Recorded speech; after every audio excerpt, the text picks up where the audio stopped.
Good evening and welcome to tonight's broadcast of the Total Nonstop Racing League here at Kentucky Speedway for 150 miles here at Kentucky. And joining me alongside, as always, is Joe. And Joe, very, very fun track. Mile-and-a-half racetrack, just like all the others, but different characteristics in the corner. It's going to be hot, it's going to be slick, and it's going to be quite fast for these guys. Yeah, always fun to hear them on the chat with the first questions of how's it out there, followed by slick, real slick. And I feel like that's what we're going to get tonight as we take a look here at your race information here at Kentucky. It is a 80-degree day, but that track temp, 92 degrees. It's going to be hot. It's going to be slick. So grip is going to be incredibly important out there for you tonight. And especially watch out coming out of turn 4. Turn 4 is going to be the trouble area here as we see the 0-2 of John Daniels get sideways. He's going to have to back out of that qualifying lap. And the pit window for tonight, roughly 40 laps. So we'll see you guys come in around lap 40 and again around lap 80 for a 2-stop race. So certainly going to be interesting out there right now. For drivers out on track, here is your current provisional pole sitter, John Cannizzaro Jr. driving a 30.59. John Daniels 30.6. Toby Ritter's good seeing Toby up there towards the front. Currently in third with a 30.75. Philip Scott, fresh off of his performance on American Ninja Warrior last weekend out in Vegas, back on track with a 30.76. And then Jason Schue putting in some good work here in fifth right now with a 30.82.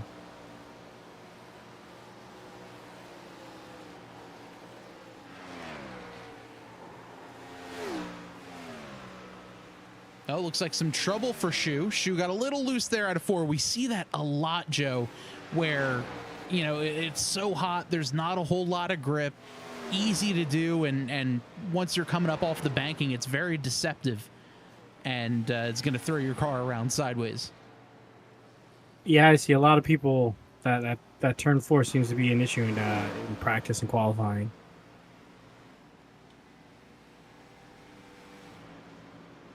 Jonathan Gaston pulling aside. Philip Scott goes top of the board. Let's jump on board here with the 0-2 of Daniels. Really get a good look at this racetrack here at Kentucky. Right up against the wall, drive in deep. You want to ride right on that patch. There's a little bit extra grip on that patch, but as soon as you slide off, you get sideways just like that with the 0-2. Not going to be a fast lap, but he's going to be able to get a little bit more heat in his tires. Then 3 and 4, you want to arc out a little bit higher than normal and meet the track up because the track almost feels like it drops out from under you as you're exiting the corner. Kicks you sideways and around the back end wants to go every single lap. Yeah, you could see after every turn, you're like, we're good, we're exiting the turn, and I kind of feel like I'm on a cloud at the moment. Oh, God, that wall's coming in quick. Nope, I think I recovered. Yeah, and that's how it's going to be for, you know, a very, very long 150 miles here at Kentucky. Just a tough race, and having to contend with that is just insane. Yeah, I do not envy these guys. Not a lot. Not at all. Big crash there from the 0-2 of Daniels. Nope. So that'll do it for his qualifying effort. Philip Scott pulls over. Here's John Cannizzaro. Can he pick up as Shane Ewing goes around? So Cannizzaro does a 30.52. That'll put him on pole. 7/100ths of a second. Let's see what Ace House can do. Here's Ace coming out of turn 4. Ace is just going to practice heading down pit road. Very smart thing to do. Adam Stewart putting in some good work. That being said, that'll do it for qualifying here. Looks like 14 drivers overall have entered for tonight's contest. So let's take a look at the starting grid for tonight's TNR race here at Kentucky. John Cannizzaro Jr. gets the pole with the 30.526 second lap. Philip Scott on his outside. Toby Ritters and John Daniels make row number 2. Danny White, Jason Schue, row 3. Jamar Dumas, Ace House in row 4. Jonathan Gaston, Adam Stewart in row number 5. Row number 6, we see the 32 of Shane Ewing and Max Coast on his outside. And then Garrett Gleason, Johnny Williams round up row number 7. 14 drivers in tonight's contest here at Kentucky. And Joe, this is going to be a fun one. It's going to be hot. It's going to be slick. It's going to be difficult for a lot of these drivers just to control the car for, well, quite a while out there on the racetrack. Yeah, it's a very special occasion. We have the Pace truck. Always fun to see what tracks offer different pace vehicles, as we've got the great value Chevy Silverado there on the track. Hey, it's got the Tonneau cover, all right? It'll go faster.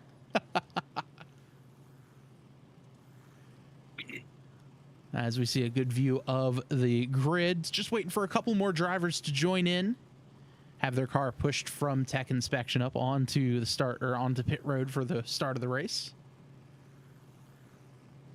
So is the going into the pits on this track, is this similar to last week where it's kind of chaotic, or is this a little bit easier to get into the pits?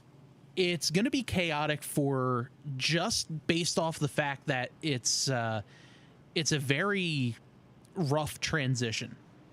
Slightly easier than Atlanta only because you're not going to be packed up as much as you would be like Atlanta, like one of the drafting tracks.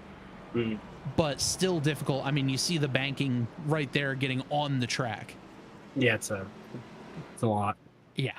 So turn that back around coming out of 4 on the banking in a group. You're going to have to contend with how the car, kind of jostles over the transition from banking to flat, all while trying to slow down to about 45 miles an hour. I'm sure they got it under control. Yeah, it'll be fine. It'll totally be fine. So 100 laps here tonight. We do not need the time. No time limit for tonight's race. If you're a fan or follower of the Tabletop Trio podcast streams, we broadcast the Speed Xfinity Series last week, where wound up being up against a little time crunch and actually wound up being a fantastic race. So if you're looking for something else to watch after this one, definitely watch last week's race at IRP. Meanwhile, the field is in the hands of the 77 of John Cannizzaro. Slowly through the restart zone. Green flag is in the air. Big wheel spin from the 03, but we're underway here at Kentucky. Everyone looks to be having a pretty decent start, but as we say that, Jason Schue got a little squirrely. Here's Adam Stewart to the inside of him, making it 3 wide with 32 of Shane Ewing in there. So very unfortunate. Schue right out of the gate kind of bumped into the wall for just a little bit there. Let's take a look here. I'll throw it over to the Tabletop Trio replay just to see what had happened with Schue.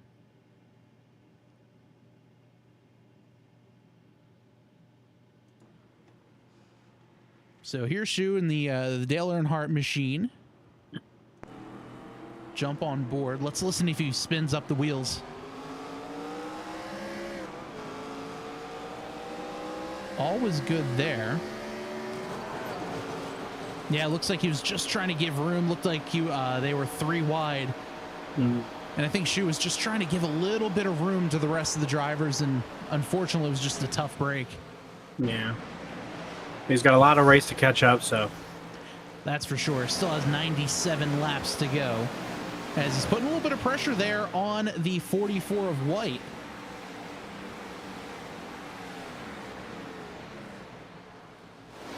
Meanwhile, out front, we've got ourselves a little battle for position. Philip Scott putting some pressure on John Cannizzaro. John Daniels also catching up here.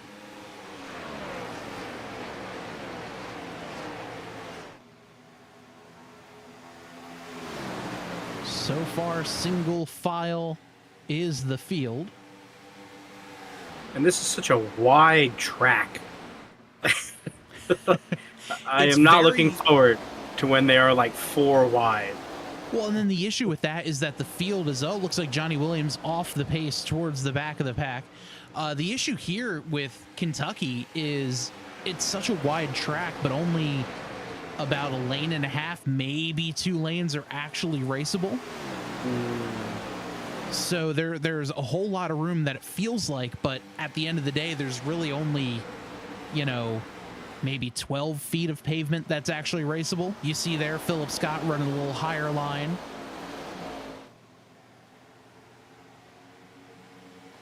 Daniels as well as Ritter's both catching up.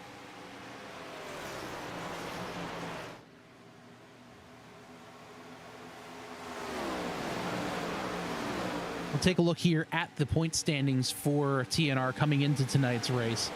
This has been a very, very close points race, but with some of the Dizzy Motorsports drivers not racing tonight, this could be blown wide open. No Anthony DeBarro tonight, so John Daniels more likely than not will inherit the points lead. Same with Tim Johnston. Shane Ewing is racing tonight, as is Jonathan Gaston, but no Jeff Price, so we'll see Philip Scott probably jump up a spot or 2 because of that. You see DeBarro is our points leader for the time being, 1489 for points. John Daniels only 2 points back. So very close points race at the top of the field. And don't forget, for point structure, the winner gets 122 points, second place 3 points less, and so on. You get 5 points for leading a lap, 5 for the most laps. And if you're on the pole, that's another 5 bonus points. So Cannizzaro picking up those 5 points that he had. So inching a little bit closer to the 10th place driver, Chris Gabot, in the point standings.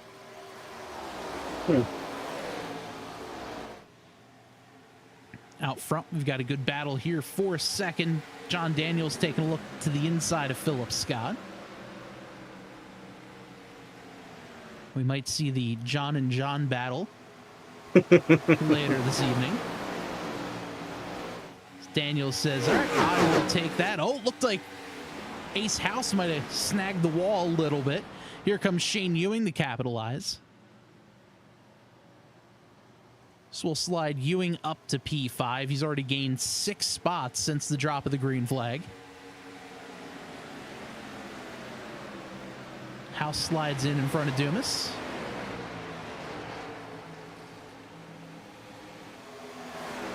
Yeah, Joe, you had mentioned us talking to some of the drivers before the race. John Daniels, when we said, all right, how's the car going? He goes, slick. Yeah, just a little bit. But I think during practice, the track temps are up closer to like 102, 103. So it seems like the track did cool down a little bit. Yeah, it looks like the clouds did roll in, some overcast skies you see there on your screen. Track temp down to 97. Still by no means a cold, grippy racetrack. So these guys are going to have a little bit to contend with here tonight with 97-degree track temps. Yeah, unfortunately for them, game time is like 1:30, so it's going to get hotter before it gets cooler. That is for sure.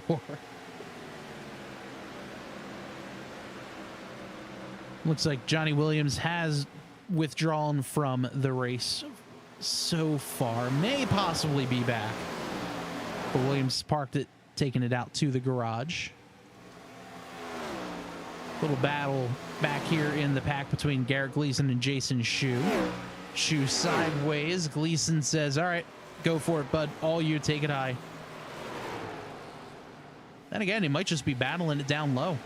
Great run there by Gleason. Here comes Schue to the top side. Couldn't quite get it done that time through.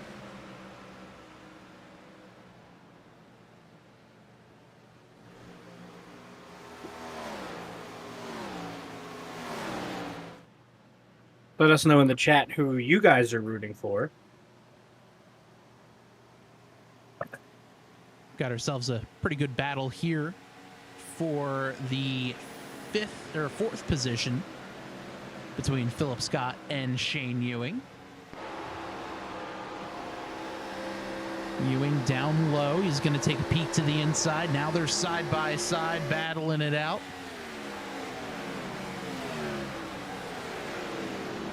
So we'll slide Ewing up to fourth for now. Here comes Philip Scott with a bit of a head of steam. He thought about trying to go for the crossover move, just not quite there.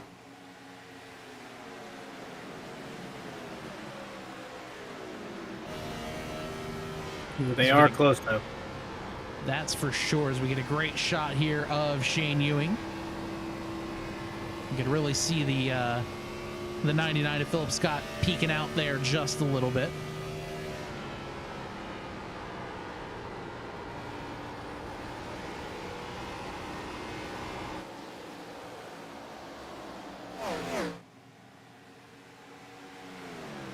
Up front, looks like Ritter's putting a little bit of pressure there on the 0-2 of John Daniels.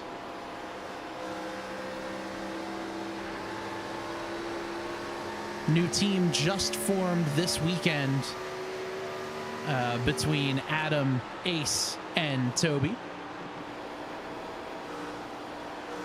Calling themselves Ace High Motorsports, or Ace High Racing.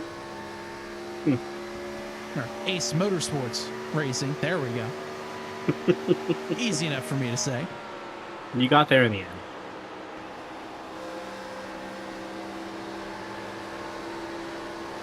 These guys saw the racing, decided to join in, and they've been working with Adam Stewart here in the number 4 car just to get him up to speed, get him up racing with these guys, and it's great to see the improvement that Adam's had. I mean, even just from the beginning of this season to where he is now has been fantastic to watch. Yeah, it's been great. Ace currently has his hands full dealing with Jamar and Jonathan. Oh, big slide there from Ace.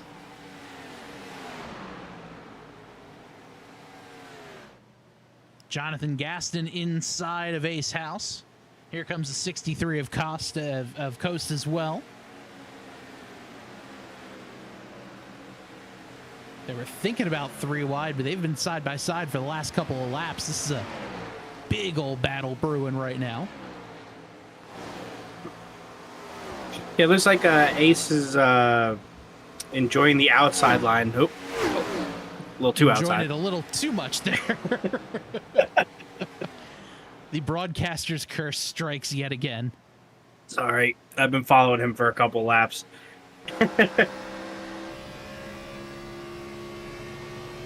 We'll jump on board here with House just to see if he's going to be able to catch up with the 63 machine of Cost.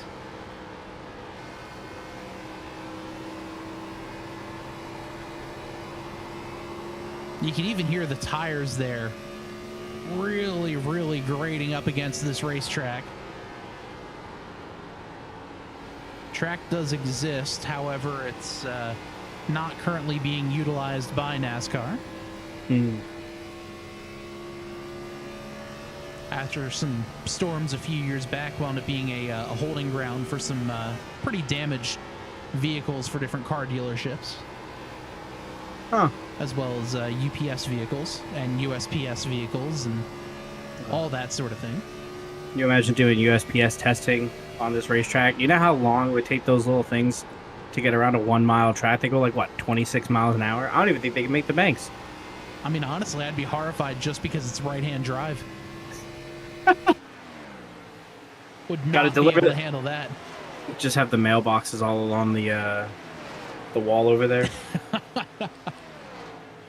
There's the training grounds. Whatever driveway you need to drive up, especially in the more hilly, mountainous regions. And the pit stop is all full of dogs. Make sure you have your milk bones as well as your bear mace, just in case.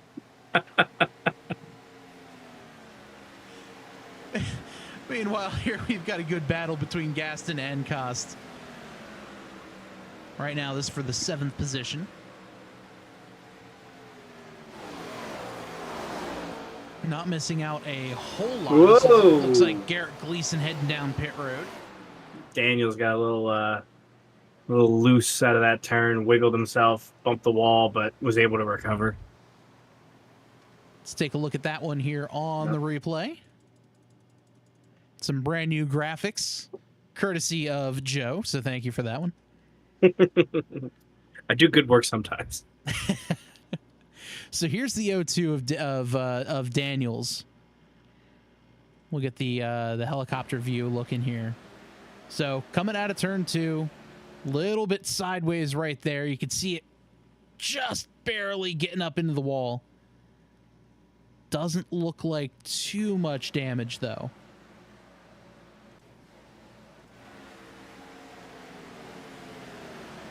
As we're back here to live action, Philip Scott now putting some big pressure on Daniels.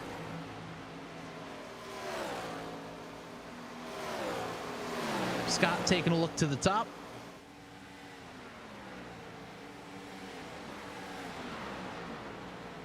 Tough break for Johnny Williams. Says in the YouTube chat, sorry I left like I did. Something popped in my foot and shot a pain up my leg. That's a tough break, Johnny. Hope all is well. Looking forward to seeing you out there next week, definitely. So quarter of the way into this race, just over halfway into this fuel run. I'm sure at this point the drivers are sitting there saying, all right, tires, not looking good right now. Just not looking good, as though the O2 gets in the wall again. That's where that grip is going to start falling off and going to wind up sliding. Yeah, it doesn't feel like there was much grip to begin with. Big slide. I'm interested to see. Let's jump on board here again with the O2. Let's listen for the tire sound.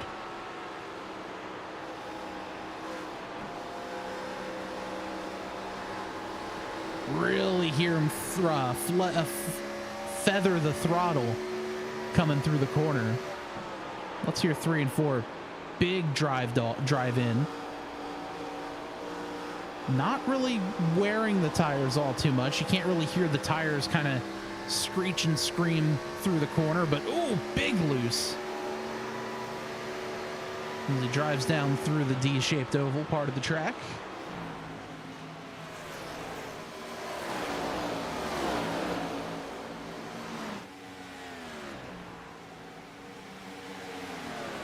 Great camera angle here. Don't forget our cameras brought to you by our friends at Track Cams for Gourmets. You can check out their link to their camera packs in the description below. You'll also see their logo circulating there at the top of the screen. Which, by the way, you could always join the TNR Discord if you're interested in joining and racing with us, or if you'd like to sponsor one of these races, get your logo up on the screen, have us tell everyone how great your brand is. Feel free to reach out to TNR on Facebook or in Discord. Sponsorship opportunities always available at some pretty dang good rates, that's for sure.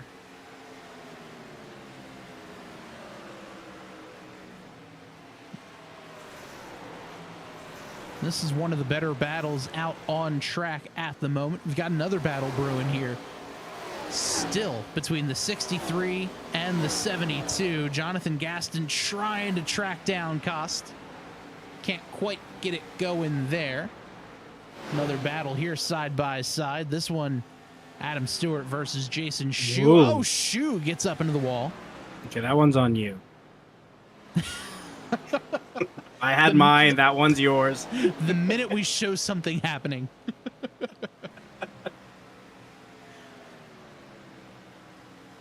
So we'll chalk Stewart up to P11.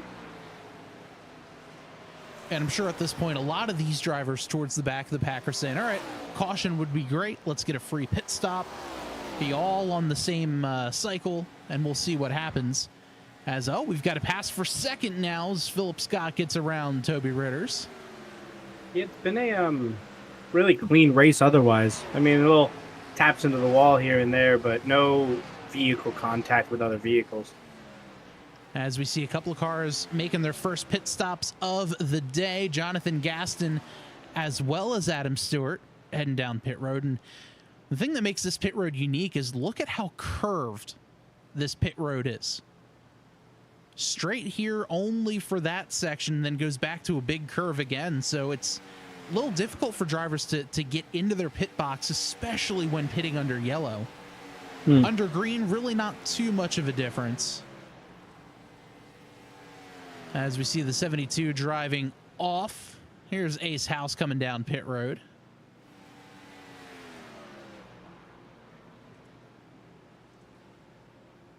So there goes Adam Stewart. Let's see what the rest of the field looks like as they're going to be making their way through the corner. Let's see if anyone else is pitting. No, so far.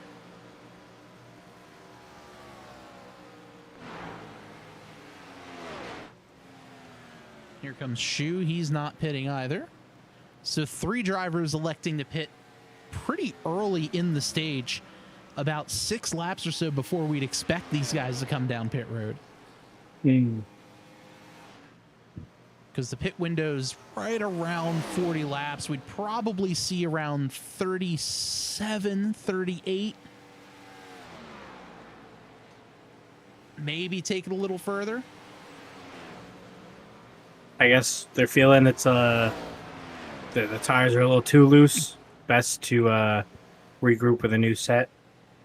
Yeah, I think at this point too, you know, you've done 35 laps, come down, you pit, do another 35 laps. That's lap 80, or pardon me, lap 70. And then you have 30 laps to the end. You kind of know how the car is going to feel every single time. I think this is a pretty good time for you to come down pit road. Kind of split the race into thirds. Cost heads down pit road. See, will Schue follow? No, he won't.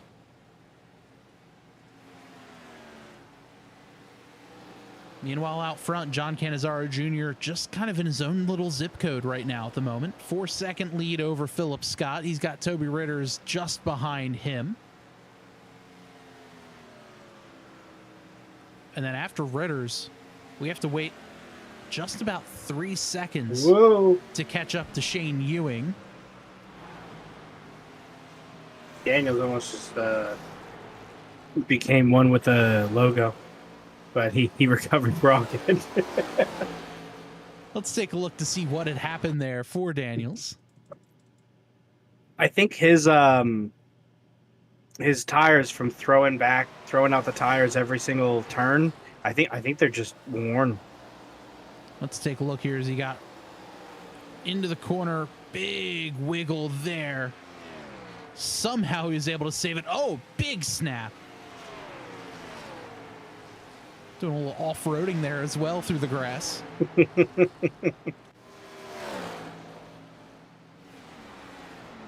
As we see both Shane Ewing and Jamar Dumas making their way down pit road. Dumas into his box. Same with Ewing.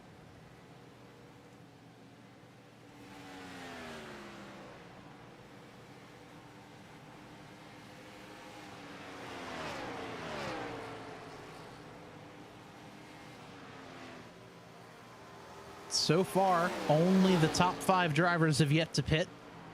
Cannizzaro, Ritters, Daniels, and Schue. And Scott. Everyone else pinned a lap down. I can only imagine them coming down within the next couple of laps. We just start lap 40 now. I mean, at some point, I don't know if gas is going to be an issue. Oh, that's exactly what is going to be the the issue for these guys. I think it's going to be more so fuel than tires for this run. As Cannizzaro is going to stay out. Scott and Ritters both do as well. Here's Daniels. Daniels comes down pit road.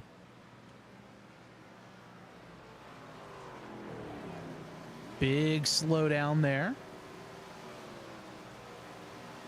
50 miles an hour is the pit road speed.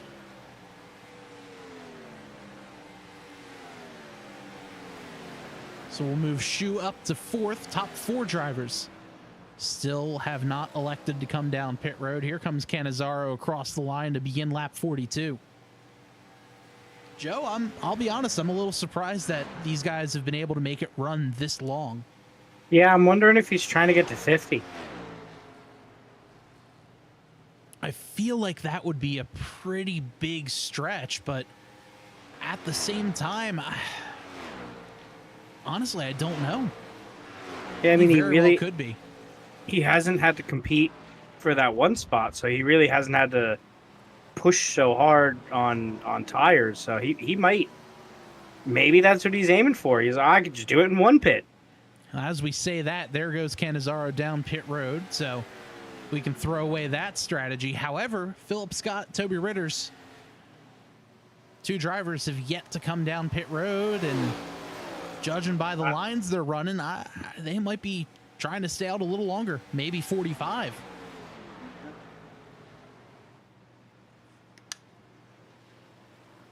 I think Jason Schue, he's got to be coming in soon. He can't even get on the inside line coming into the turns. He's got no tread left. There goes Ritter. Let's see here. Yeah, look at that. That car is He just can't. not handling well. But he's going to stay out another lap. Toby Ritter's still heading down pit road, waiting to get to his box right there. For the Ace Motorsports driver. Here comes Philip Scott. I think right now it's Schue's strategy is just, you know what? I'm just going to keep picking up 5 bonus points every single time. I think his goal is just to stay out, pick up a lap lead, and head down pit road. Yeah, just hope for those 5 points. So let's see. Doesn't mean he doesn't run out of gas this time. No, he won't lead that lap. Let's listen to see how much fuel saving he's doing. So Schue drives out of the corner. Yeah, Schue's definitely coming down pit road this time.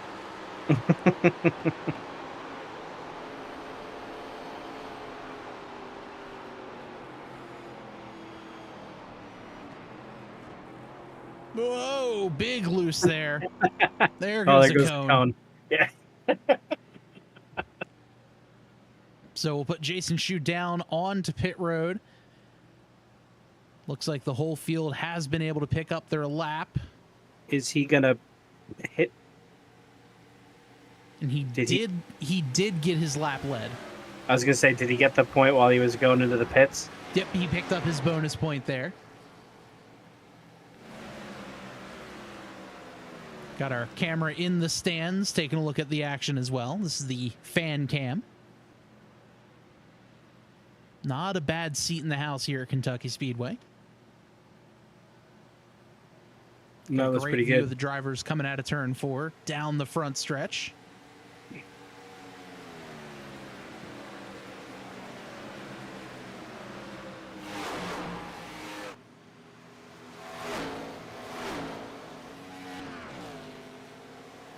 You see Schue coming off the pit road.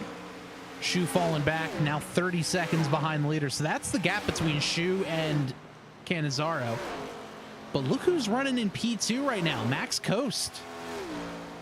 Yeah, he came in out of nowhere.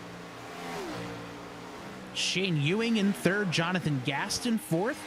Meanwhile, Philip Scott, Toby Ritters, those guys sitting in 7th at the moment. They do have the fresher tires. But it's going to be interesting to see, you know, how these different strategies pay off. Yeah, I know I always say it, but it's crazy the pit timing, how much that changes, like the whole race. Just who's going to pit 1 lap backwards, 1 lap forward. Yeah, and look here, Cannizzaro came down on lap 42, Coast 35, Ewing on lap 37, Jonathan Gaston, it's not registering there, but he came down on lap 31. Jamar Dumas on 37. Danny White, 34. So pit stop laps are kind of all over the place, but you see not a whole lot of not a whole lot of conformity with where they pitted, but how long ago they pitted. It's interesting to see where they are kind of running as of right now.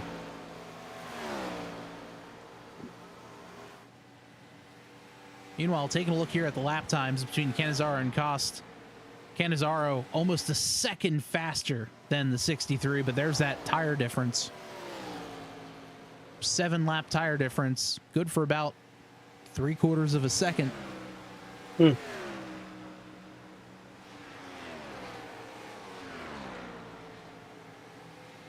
So we've reached the halfway mark here at Kentucky. If you're joining in, let us know who you're cheering for in the chat below.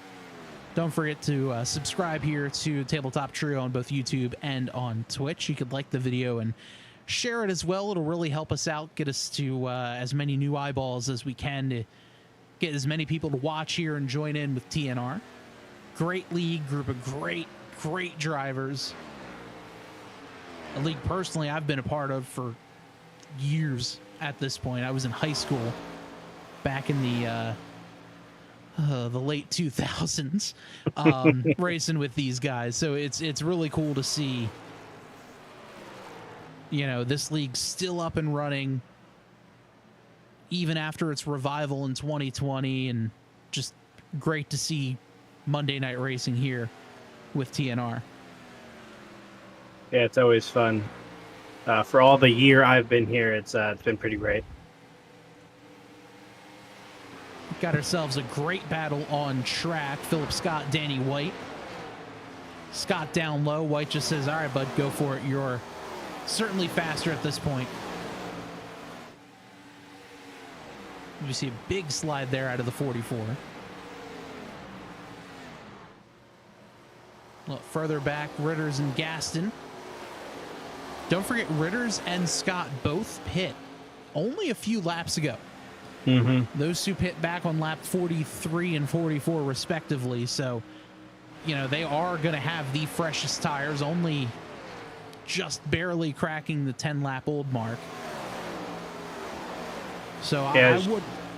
You can see that they're moving up quick.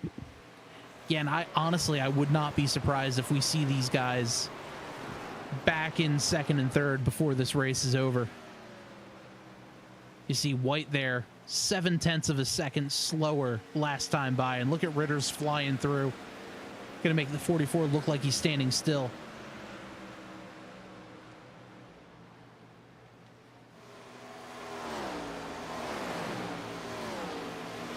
There goes Ritters. Now look at the lap difference between he and Jamar Dumas.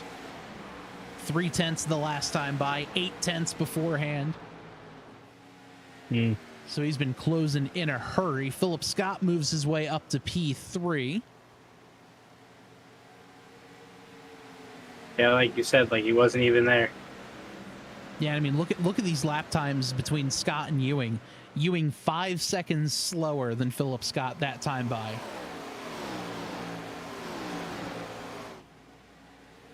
But Cannizzaro, 7-second lead over Shane Ewing. Here is your gap. You see the 77 there. Well, I would say there's the gap, but for whatever reason, it's not. It's decided it doesn't want to show up on the screen.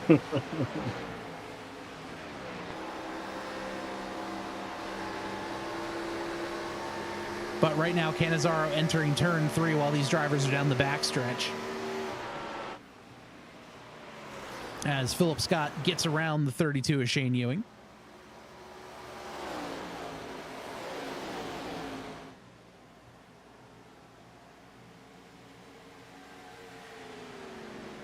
John Daniels, Danny White putting on a good battle.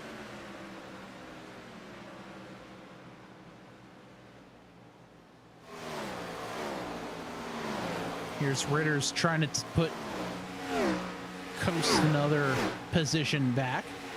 Coast now is going to fall back to 5th.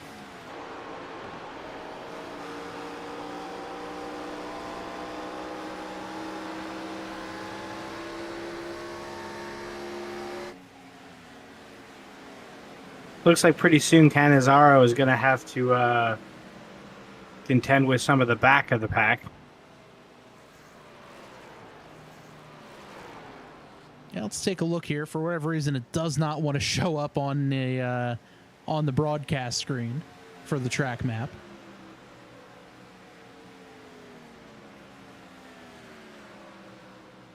Only the track map doesn't want to show up, apparently. Well, there's always something.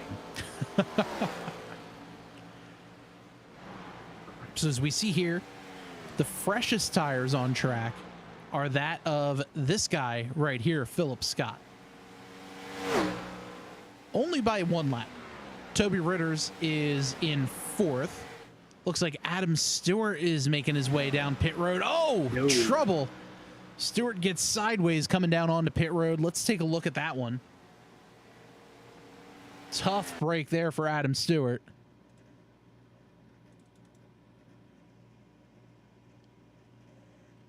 Let's see what happened there. Looked like he was just coming down pit road. We'll jump on board.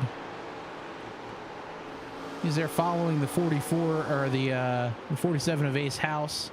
Gets down on transition just fine. Oh, downshifted one too many times, too many revs. Spun up the tires and around he went. With a good bit of damage there as well. Yeah, that's unfortunate. We'll jump back live. Stewart now 2 laps down with good amount of front end damage there, unfortunately for him. However, let's pick up this battle here with Jamar Dumas as well as the 63 of Max Coast.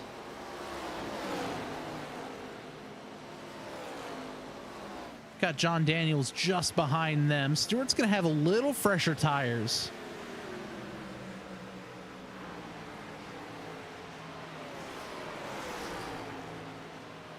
Here comes Daniels trying to make a move to the inside.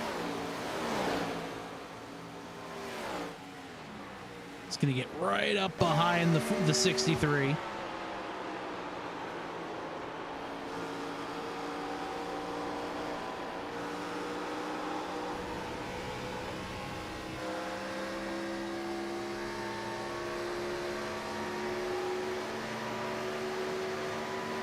Great view off of the roof of this machine, the O2.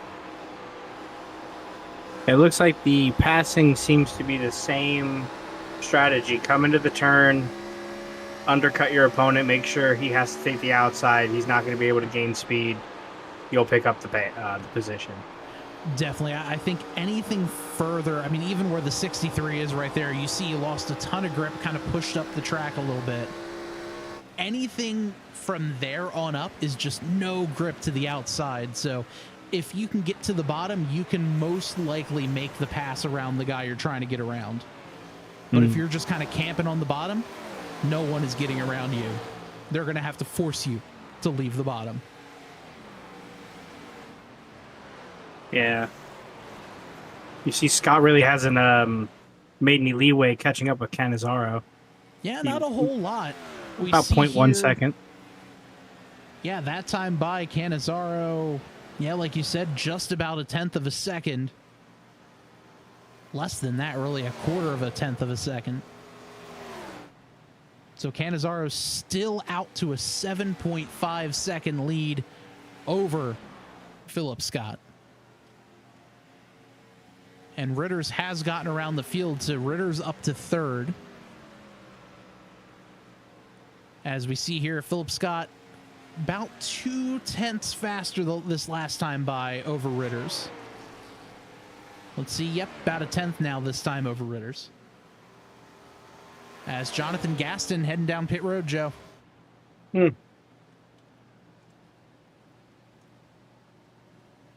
So we'll see Gaston make his way down. This should be his last pit stop of the race. He's got plenty of fuel now. Tires will be good. Only 33 laps to go. Gaston almost slides through the pit box, but he's able to hit his marks, and away he goes. Meanwhile, up front, Cannizzaro gets around the 3 of Schue. I feel like it did take him quite a while to catch up to the 3. Yeah, I think they were following each other for a while. I don't think Cannizzaro is really in a rush. I think he's just putting down solid lap times.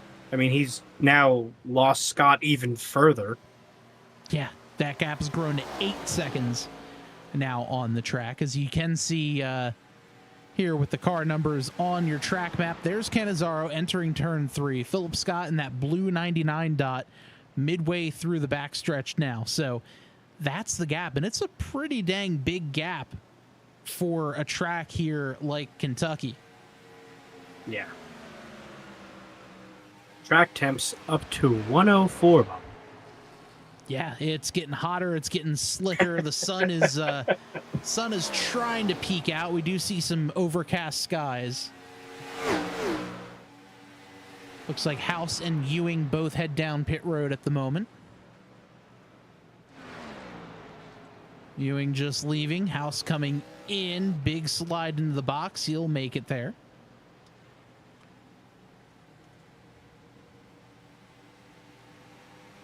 So there is Cannizzaro. Here comes Philip Scott.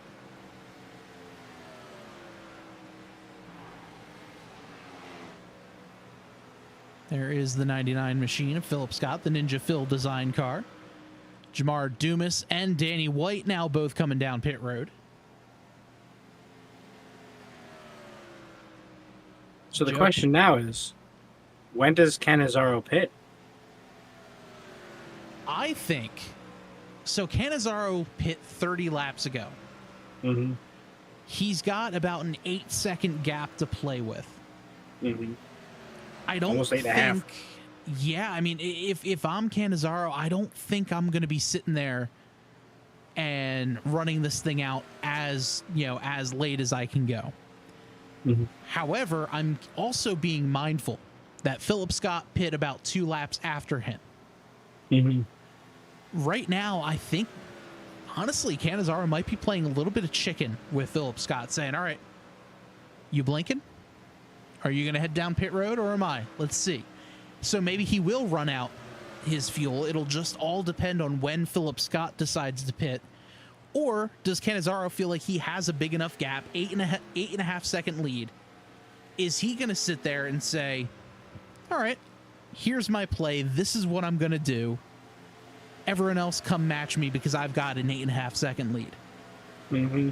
So he's kind of playing with, he's kind of playing with that 8.5 second wallet, if you will, where he could afford to pay off a second here and there if someone's a little bit faster than him. But this is all going to set up that last run to the checkered flag for the 77, and he's hoping he's made the right decision. Yep. And this is all assuming it's been a clean race so far that there's no yellows. If there's a yellow, all bets are off of what you're currently strategizing. You hit the nail on the head there. If a yellow were to come out now, for example, Cannizzaro, Ritters, and Scott, they're the only drivers on the lead lap. As I say that, Ritters is heading down pit road. So if a caution were to come out now, Cannizzaro and Scott, only 2 drivers who have yet to pit. The whole field will then go get their wave around. Looks like Schue would get the lucky dog as Cannizzaro now coming down pit road. So all of that strategizing, gone. No more. Everyone's taking their pit stops unless something wild happens right now. This could be the move of the race here for Cannizzaro. Mm. So Scott stayed out, right? He hasn't pit yet. No, Philip Scott's still out on the track. There he is down the back straightaway. Let's see if Scott blinks this time. No, he's going to stay out again. Hmm.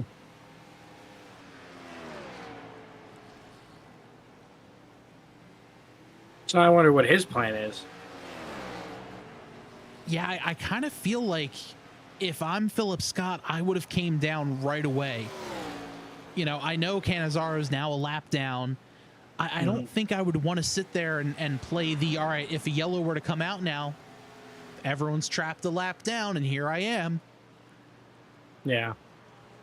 And I think Phil's making the right move. Here he comes down pit road.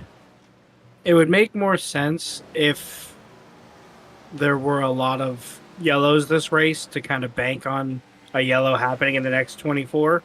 But it's been a relatively clean race. A little bit of wall bumping here and there, but no yellows. So, I don't know if I would have banked on maybe there being a yellow. Yeah, this race has a very, very green feel to it. So I don't see a yellow coming out at this stage of the race. But then again, crazier things have happened. Equipment malfunctions, cars break, a steering wheel gets disconnected. Someone, hits that curb or the apron there through the corners and shoots up the track. I mean, wild things have happened. We've seen it. We saw it a few weeks ago at Pocono when there was a late yellow, and that completely changed the complexity of the race. As we see the 3 of Schue getting real sideways.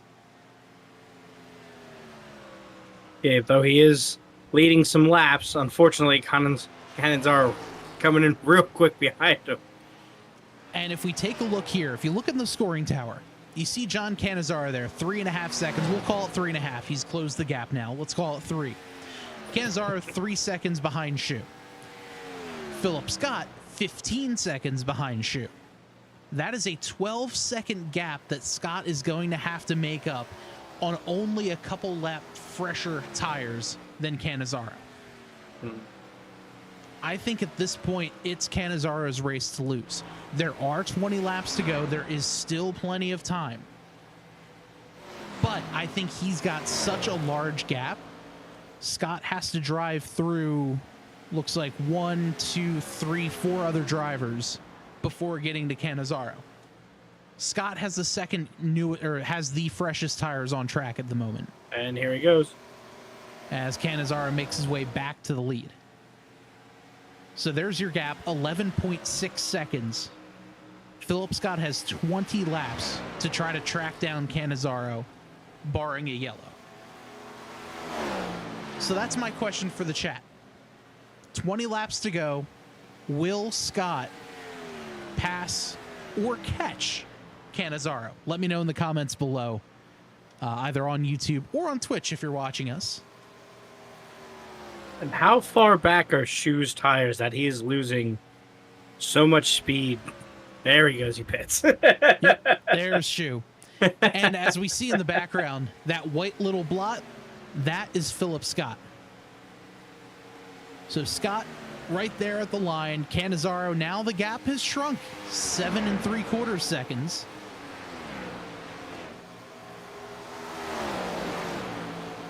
Lap time history for Philip Scott. He's catching up to Shane Ewing by about half a second a lap.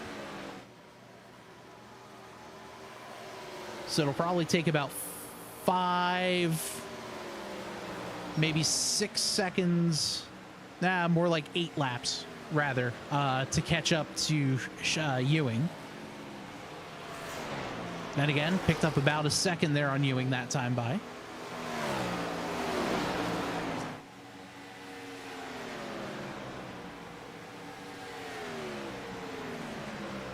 So do you think Philip Scott is going to catch? Let us know down below. Let us know who you're cheering for as well, because here's Canizaro. Gap has grown over Shane Ewing by 9 seconds now. One of the largest leads of the race, post green flag pit style cycle. I think at this point, some of these guys are hoping for a caution. Absolutely. I think if you're, somewhere in the mid pack, so if you're, honestly, everyone at this point is probably looking for a yellow. They're tired of Canizaro saying, yep, here's a 10-second lead. I guarantee you there's someone joking in the driver chat saying, hey, I'll give you $5 if you spin out right now. Yeah, who wants to take a bump real quick? Especially if, I mean, the next driver Canizaro is going to have to catch is the 72 of Jonathan Gaston. Mhm. I guarantee you in the driver chat, because, and it's all jokes. They're not actually going to do this. Let me preface what I'm saying here with this. But I guarantee you, because there has been those jokes before where they'll sit there and be like, oh, leader's catching you. I'll give you $5 if you wreck him. Again, will not happen, does not happen, has not ever happened. But the jokes are there. Of course. I would do it every day. But how much does it cost for you to just turn that wheel left real quick? Just Oh no, my wheel disconnected. What a shame. Yeah, directly into your car. Oh my god, what are the chances? Oh, I am so sorry.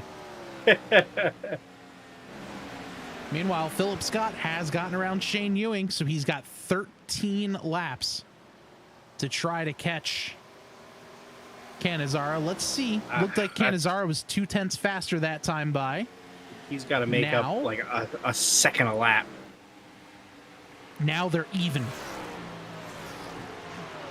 Yeah, it's going to have to be a second a lap, and I do not think Scott's going to be able to do it. But crazier things have happened. Canizaro is catching 2 lapped cars between the 72 and the 4. So that time through, Canizaro and Scott. Let's see the lap time difference this time.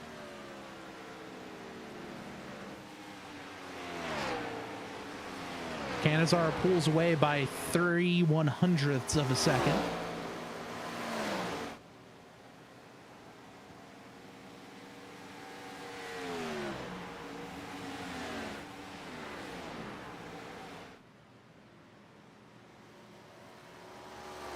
So just as a reminder for pit stop laps, Canizaro pitted on lap 75.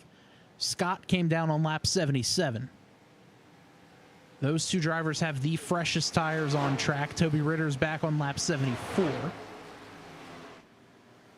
But a 2-lap difference in tires really is not going to make that much of a difference. As we see Ritter's big slide there behind, trying to track down Shane Ewing. Best battle on the racetrack right now. We'll jump on board here with Ritter's.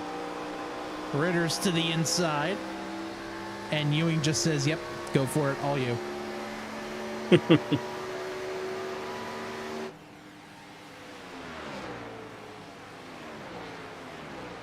Let's see what Ewing can do this time. Right on the bottom.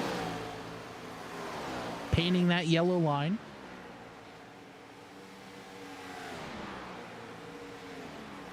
Got another good battle here for 6th. Between Costa and Jamar Dumas.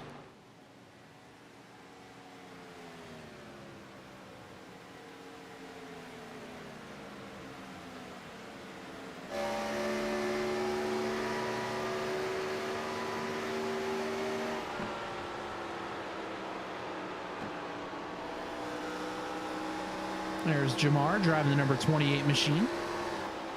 Oh, big loose there out of 2. Dumas is going to have to put on a little bit of pressure now by Coast. Going to have to hold on to that bottom line. Can Coast try to make something work on the top? He's going to go.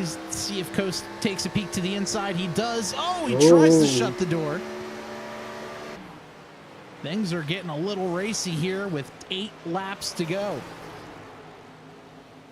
See, I think that's what Cannizaro's hoping doesn't happen is hey, there's only 7 to go. Relax. Easy, easy. Meanwhile, Coast is saying, nope, I want P6. Dumas is sliding up the track. He's going to have to put on some pressure here. Can he get a good run out of turn 4? They're side by side. Dumas shuts the door on White.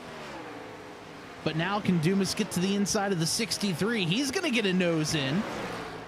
Not quite able to drive in deep enough, but the 44 of White says, all right, let's try the top side ourselves. So now Danny White putting some pressure. Oh, a little bit of contact there. Dumas had to get out of the throttle. Now Jamar Dumas trying to paint that yellow line on the bottom. The 44 of White thinks otherwise. White to the top.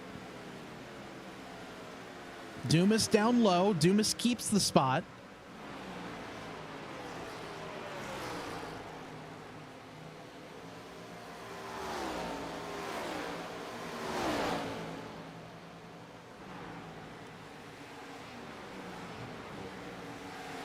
Here comes White to the inside this time.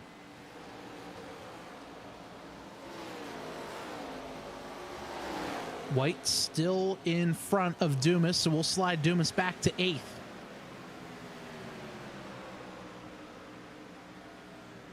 Now Dumas to the top side. He's going to grab the wall. That might slow him down a tiny bit. Still not quite able to get anything going here. Will Dumas have the run? No, he's not. He's going to get in the wall. White slides up the track. Dumas trying a little bit lower of a line. Meanwhile, though, here's John Cannizzaro coming out of turn number 4. 3 laps remaining.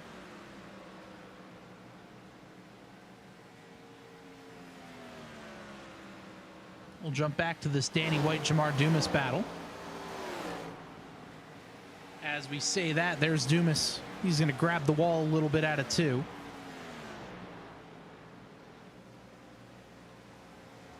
Three laps remaining. The gap between Cannizzaro and Scott steady, right around 12 seconds. Yeah, I think they have the same, what seems like the same race line, same speeds. They're just about 12 seconds apart from each other. Yeah, I mean, basically equal tires as well. Cannizzaro came down on lap 75. Philip Scott looks like he was down on lap 77, so just very equal times, equal tires, equal lap times. But here's Cannizzaro coming out of turn number 4, white flag in the air. One more lap around for John Cannizzaro Jr. Is he going to be able to hold on? White flag is out, so no cautions. He's got a clear racetrack ahead of him.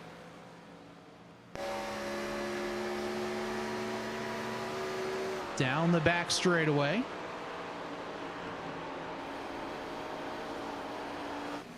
Through turns 3 and 4 for one final time. John Cannizzaro, checkered flag in the air.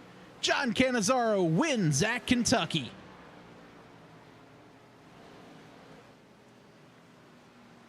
What a great race for Cannizzaro. Great run for him. Great run for Philip Scott. Scott comes home P3. Here comes Toby Ritters coming across in 3rd. Shane Ewing comes home 4th. John Daniels in 5th. Max Coast, Danny White wins the battle over Jamar Dumas. Then Jonathan Gaston finishes in 9th place. Wow, what a finish. What a great race for these drivers here. A clean 100 laps here at Kentucky for having such a hot and slick racetrack. Just fantastic to watch these guys really race hard and clean all night long. Yeah, fantastic race. So as we see Cannizzaro burn it down, let's get ourselves prepped and ready to go for our post-race interviews.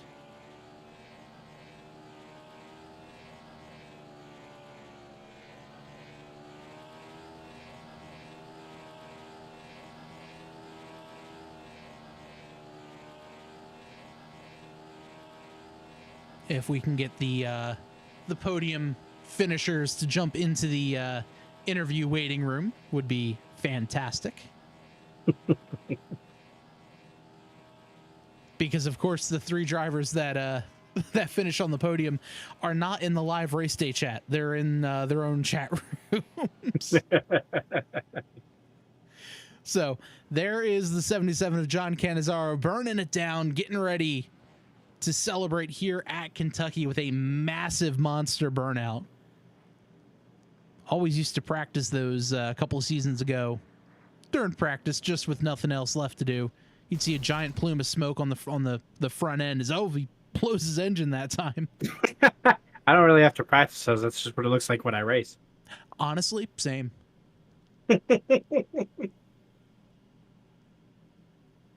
So that is our drivers. And Joe, I believe you've caught up with our third place finisher, driver of the 03 machine, Toby Ritters. Hey, Toby, congratulations on the third place victory. How was the track for you today? Well, this is my third race in this car, so I'm trying to figure out how to manage the tires better. Philip did a much better job, and John did than I did. But I think after I get used to this car a little more, I think I'll be doing better on the tire saving thing. Definitely. I mean, not too bad coming in third. With that, I don't know if you've raced Kentucky. Did you have any trouble with any of the corners or anything with the high banking over here? No, not really. I'm just trying to figure out the conservative part on the tires. I seen Philip diamonding the corners a little later than I was, and I think that's why he got me on the tire thing.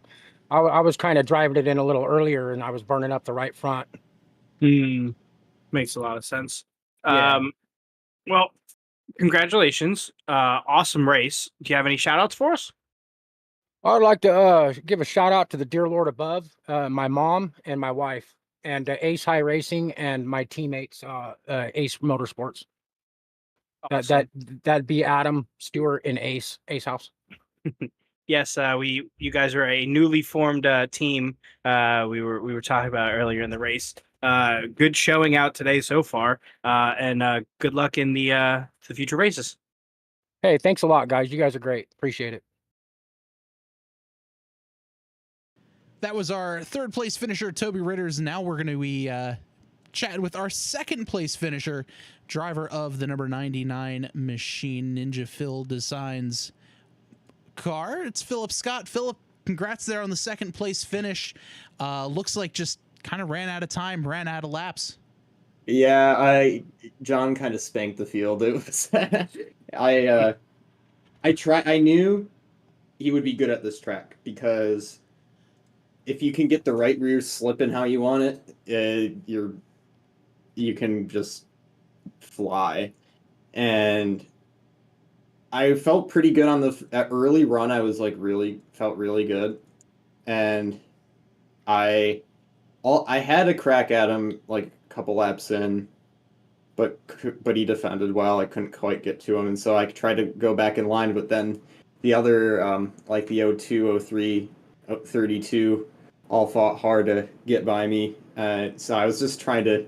By that point, I'm just like, oh, the tires felt awful by that point. So I'm just like holding on, and then eventually I picked them all back off. But by that point, John was already way up the road. So my only shot I knew that John was gone. I knew once he controlled the lead, he'd be smooth sailing in that rhythm. And so my only shot was to run really long, both stints and hope for a yellow, but that never panned out.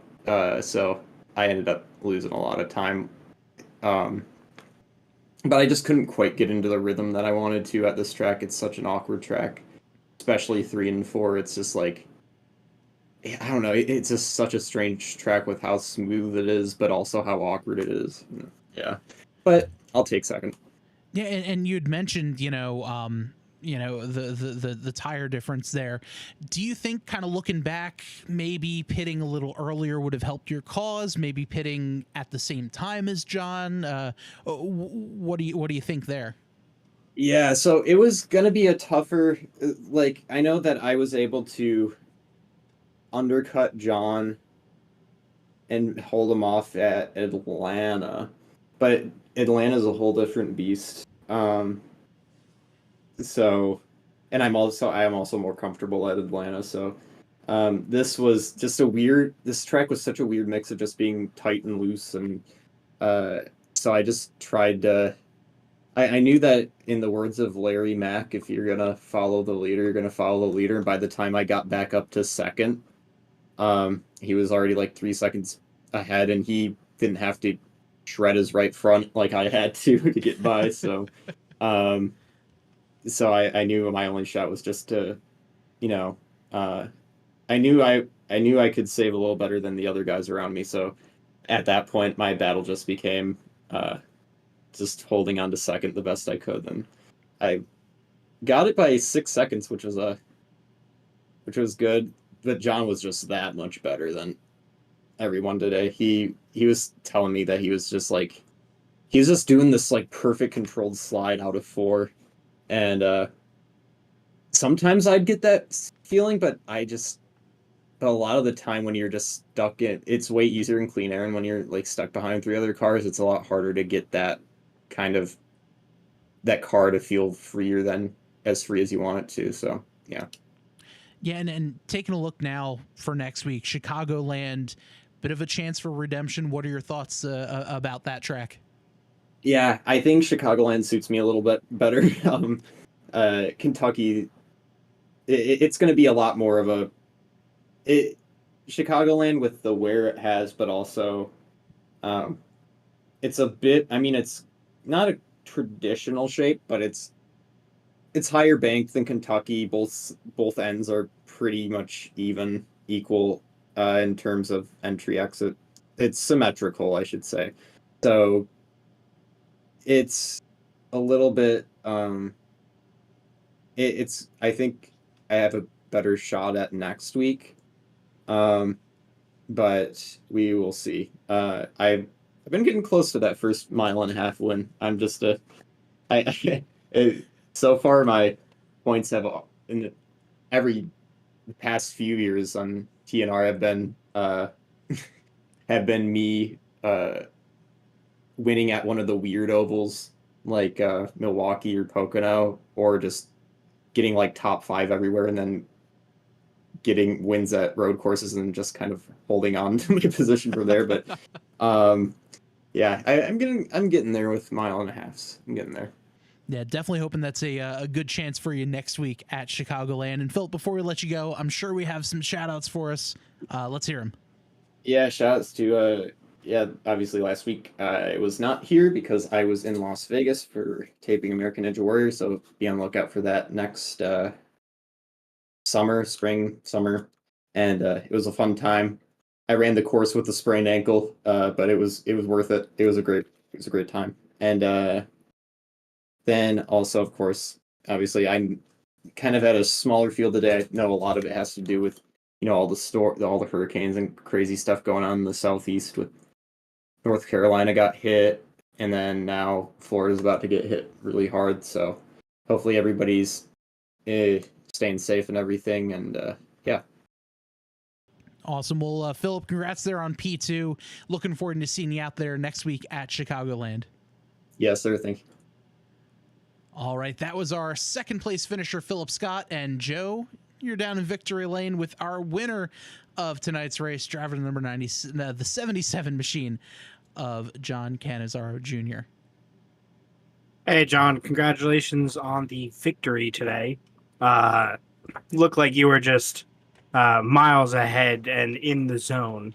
How are you able to maintain such a good corner exit without losing your rear traction? I'm going to be honest with you, and I'm sure Bob's going to get a little bit of a laugh out of this. I was never a long run driver, as far as I've ever known. But it's kind of even off the tire wear. These things like to drive off the right rear a lot, so just kind of coming out of turn 4, you kind of get a little bit of a slide going. You go into turn 1, you're going to burn the right front up, and then you come off turn 4, you burn the right rear up. So I think both of my pit stops, they were pretty even on wear, so just keeping a steady foot on the pedal gets you a long way in these cars, and thankfully, having a lot of dirt background, that's something I feel like I specialize in, so definitely something that was a little bit hard to do today. Not my favorite track in the world. Well, you wouldn't guess it from how far ahead you were from the pack and the victory. With that, we had such long green flags because we didn't have any cautions this entire race. What was your pit strategy? Pit strategy, just try to not get, can't say the word I want to say, but not get ruined on my pitch strategy like I almost did at Pocono. That's something that usually haunts me a lot. I feel like we have a caution-free race. I try to make a cheeky pit stop, and then all of a sudden caution's out, and I'm 4 laps down. So just kind of pit before everybody else, not too far though, and make sure I can get by them before anything happens. And thankfully, me and Philip decided to have a little bit of a Mexican standoff in that last run, and I prevailed, and he had to put a little bit of catch-up on me. Yeah, well, he tried. You guys were basically at the same speed, but about 12 seconds apart from each other. So, it's just an awesome race. Yeah, congratulations again. It was just fantastic on your end. You have any shout outs for us? You guys put on the broadcast. It's always a good broadcast. You guys do a great job of making sure everybody gets a nice view on TV for everybody else. Nobody's left out.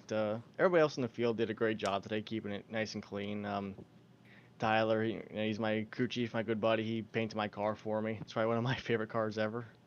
Garrett for putting on the league and everybody else that does it here at TNR. It's a great group of guys. I enjoy being here, even if I'm not here every week. But, we had a fast Dodge today, which is probably something that hasn't been said in NASCAR in a long time. So, we got that going. Well, awesome. Congratulations again, and good luck next week in Chicagoland. Thank you. All right, that'll do it rather for our post-race interviews with our top 3 finishers. Let's take a look here at the final results for tonight's race. As John Cannizzaro Jr., we heard from him. Winner here at Kentucky over Philip Scott by 11.5 seconds. Toby Ritters came home in 3rd. Shane Ewing in 4th. John Daniels comes home 5th. Max Coast in 6th. Danny White in 7th. Jamar Dumas 8th. And last car on the lead lap. Jonathan Gaston comes home 9th. Jason Schue in 10th. Ace House in 11th. Adam Stewart 12th. Garrett Gleason 13th. Johnny Williams wrapping up our field in 14th. Quickly in the chat, looks like Tyler Avery says, now that's what we could call a good old-fashioned butt kicking. Good job, number 77. And Justin House says, great job. Me, Stephanie, Rivermom, Jay, and Papa love you. Know how much these races mean to you, and I'm glad you've stuck it out and gotten to where you have. So great run there for Ace. Unfortunately, just kind of got trapped back in a little bit of pit strategy and finished in 11th. Well, Joe, next week, Chicagoland Speedway. Little differently shaped track, standard oval, but the back stretches quite curved as opposed to just being a straight backstretch. So a little bit of differing strategies there. You could run the top, you could run the bottom. Different lanes are better at different times of the track. So that's definitely going to be a fun one for next week. Yeah, I'm really excited to see it. And taking a look at some more programming schedule here for us on the Tabletop Trio Podcast Network. Tomorrow night, racing the Speed Xfinity Series from iRacing Super Speedway. That'll kick off right around 9 o'clock Eastern here on Twitch and YouTube. Wednesday night, we have the Tabletop Trio Podcast at 8 o'clock Eastern, where we're going to be talking about everything hobbies and the people who enjoy them. So make sure you stick around for that. And then next week, TNR right here, 8 o'clock Eastern, Monday night from Chicagoland. So for one final time, I'm Bob. I'm Joe. This has been the Tabletop Trio broadcast of the Total Nonstop Racing League at Kentucky. Have a great night. We'll talk to you next time.